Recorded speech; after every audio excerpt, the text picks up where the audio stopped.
தென்மராட்சியில் உள்ள மட்டுவில் பொருளாதார மத்திய நிலையத்தை மறுசீரமைத்து சீரான இயங்கு நிலைக்கு கொண்டு வருவதற்கான கலந்துரையாடல் மட்டுவில் பொருளாதார மத்திய நிலையத்தில் நேற்று 24ஆம் தேதி இடம்பெற்றது.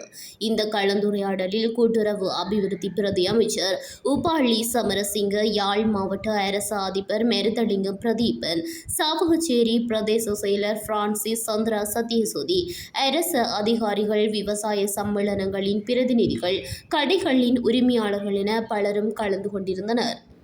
மேலும் பொருளாதார மத்திய நிலையத்தை வினைத்திறனாக இயங்க செய்வதற்காக யாழ் அரசாங்க அதிபரின் தலைமையில் தென்மராட்சி பிரதேச செயலர், சாவகச்சேரி பிரதேச சபை தவிசாளர், விவசாய சம்மேளனங்கள், கடைகளின் உரிமையாளர்கள் ஆகியோரை கொண்ட குழு ஒன்றும் உருவாக்கப்பட்டது.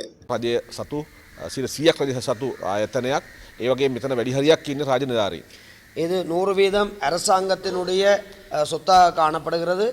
ஆகவே இதிலே கூடுதலானவர்கள் அரச உத்தியோகத்தர்கள் தான் அந்த කොමිටිயிலே இருக்கிறார்கள். සමහර ආර්ථික මධ්‍යස්ථානය ඊටාම සාර්ථකව විශාල ලාභයක් ලැබමින් ඔවුන් ගොඩක් ඉස්සරහින් ඉන්නවා. සමහර ආර්ථික මධ්‍යස්ථාන ව්‍යාපාරිකයන්ට ලාභ නැතුව වෙළඳාම කඩාවැටලා පල්ලෙහෙන් ඉන්නවා.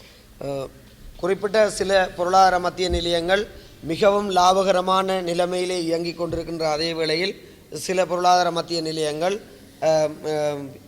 வியாபாரிகளுக்கு சரியான வசதிகளை கிடைக்காமல் வியாபாரம் வீழ்ச்சியடைந்த நிலையிலே இருக்கிறதை காணக்கூடியதாக இருக்கிறது. ඒ වගේම මේ දිස්ත්‍රික්කවල කරන නිෂ්පාදනයන් සමහර විට අතිරික්තයන් විනාශ වෙනවා.